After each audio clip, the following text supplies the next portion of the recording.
1 Petrus pasal 4 ayat yang ke-7. Kita nikmati lagi kembali kebenaran firman Tuhan seperti yang dinikmati oleh jemaat Tuhan, umat Tuhan pagi hari. Tadi bagian pertama dari ibadah kita. Hari ini juga kita nikmati sama-sama kebenaran firman Tuhan. Judul perikop atas ayat yang ke-7 dari 1 Petrus pasal yang ke-4 ayat yang ke-7. Puji Tuhan.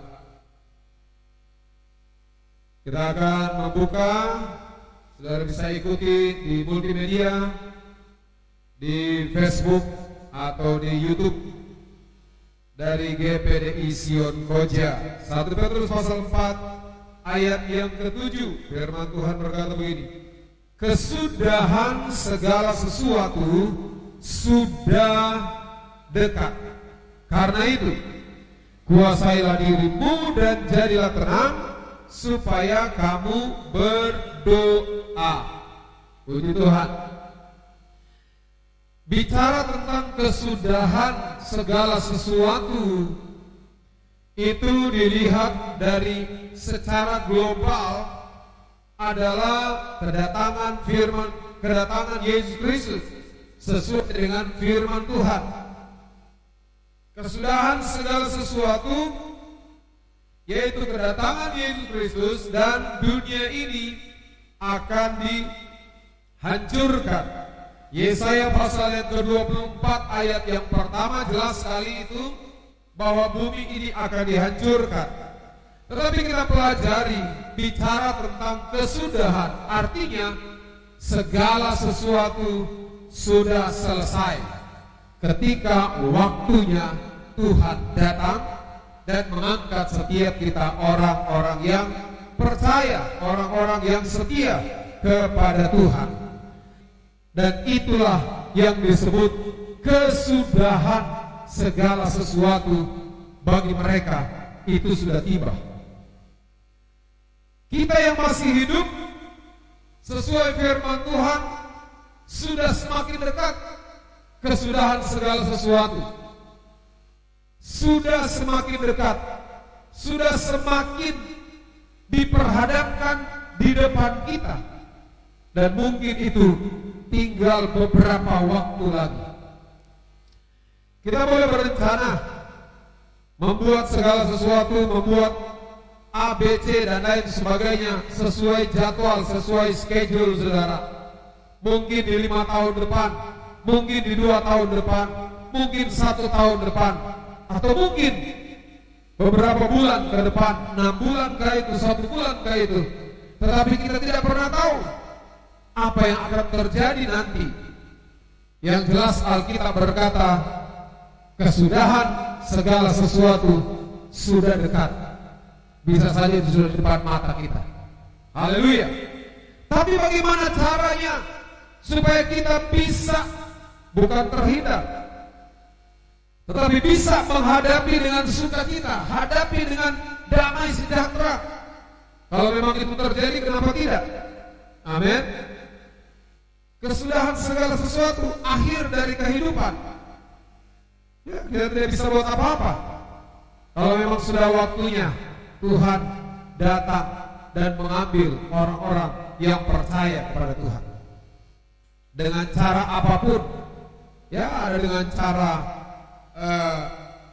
gempa bumi, ada dengan cara tsunami, ada dengan cara corona. Ya, kita tidak pernah tahu. Yang jelas kita harus tahu bagaimana kita mempersiapkan segala sesuatu ketika waktunya kesudahan itu datang. Kita sudah siap. Amin. Yang penting di sini, saudara-saudara, kembali dalam ayat yang ke-7, kesudahan segala sesuatu sudah dekat. Karena itu Alkitab berkata, kuasailah dirimu dan jadilah tenang. Hal pertama kita pelajari yaitu menguasai diri kita, menguasai keberadaan kita, menguasai hidup kita. Supaya apa? Kita tenang untuk menghadapi kesudahan segala sesuatu. Kuasai hidup kita, kuasai pemikiran kita, kuasai perkataan kita, kuasai perbuatan kita, sehingga kita berlayak di hadapan Tuhan. Amin.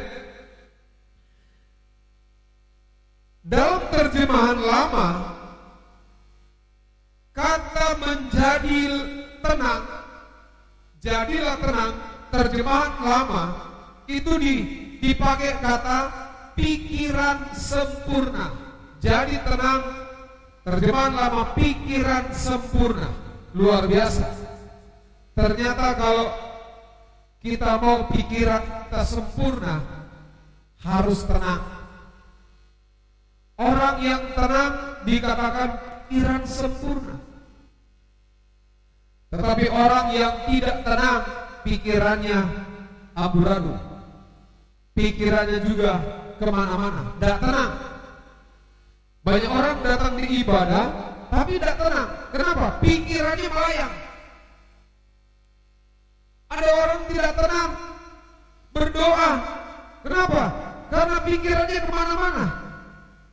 Dia tidak tenang, mau ibadah juga tidak tenang, mau berdoa tidak tenang. Kenapa? Karena pikirannya takut. Nanti di sana ada COVID, nanti di sana ada corona dan lain sebagainya. Bagaimana kita mau tenang kalau di dekat kita ada yang meninggal, ada yang terpapar corona? Tapi Alkitab mencatat, kuasai diri. Jangan terhanyut, jangan sampai kita geram, jangan sampai terganggu cuma karena ada yang terpapar corona lalu terganggu. Kita tidak bisa berdoa, kita tidak bisa beribadah, kita tidak bisa melakukan aktivitas. Haleluya. Pikiran jadi sempurna, berpikir positif, berpikir hal-hal yang positif yang menyenangkan hati Tuhan. Itu yang Tuhan inginkan. Supaya apa? Kita jadi tenang dan bisa berdoa. Nah, saudara-saudara, di perikop atas dikatakan hidup atau ditulis hidup orang Kristen. Nah, bagaimana menjadi orang Kristen? Bukan dilihat oh dia ke gereja, bukan dilihat oh dia pakai salib, kalung salib besar-besar. Kalau bilang oh ya itu orang Kristen. Orang Kristen yang sesungguhnya ayat yang ke-8. Firman Tuhan berkata apa? Ayat 8. Tetapi yang terutama ini Kristen. Kasihilah sungguh-sungguh seorang akan yang lain. Perhatikan kalimat itu. Kasihilah sungguh-sungguh. Gak main-main.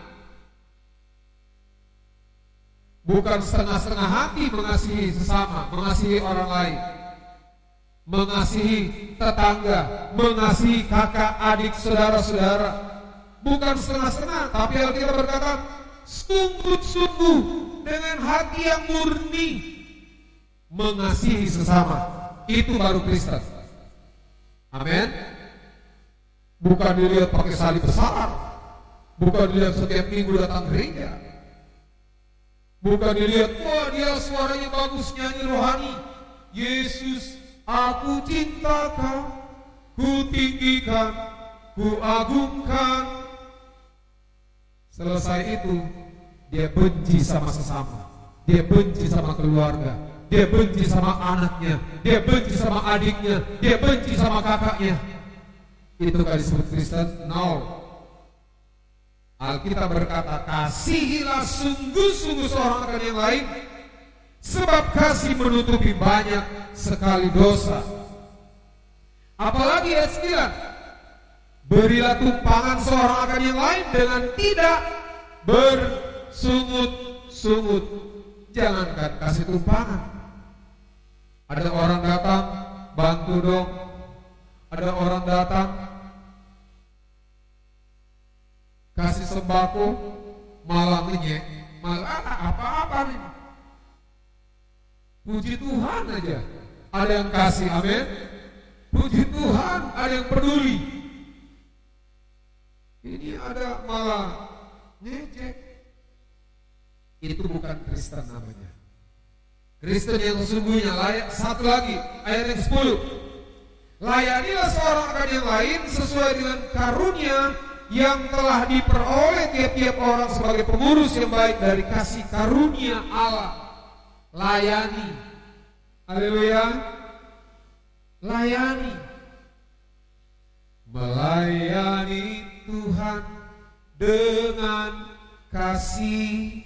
Nah, melayani Tuhan dengan sukacita, walau banyak tantangan, termasuk corona, dan banyak hambatan. Kita mau melayani, ada aja orang bilang apaan lu? Tetapi firman Tuhan katakan, layani Tuhan dengan kasih. Puji Tuhan. Terakhir, ayat yang ke-11 yang terakhir, ini salah satu juga bicara tentang kekristenan. Kristen itu, ayat 11, jika ada orang yang berbicara, baiklah ia berbicara sebagai apa? Orang yang menyampaikan firman. Bisa nggak kita? Kita bicara seperti orang yang menyampaikan firman. Bicara sesuai firman Tuhan. Bukan lihat orang langsung negatif thinking, langsung wah jangan-jangan itu dia dapat berkat bukan berkat sebenarnya. Jangan-jangan itu dia korupsi, jangan-jangan itu diambil orang, jangan-jangan itu dia nipu, jangan-jangan itu dia bohongin orang. Udah negatif. Itu bukan Kristen.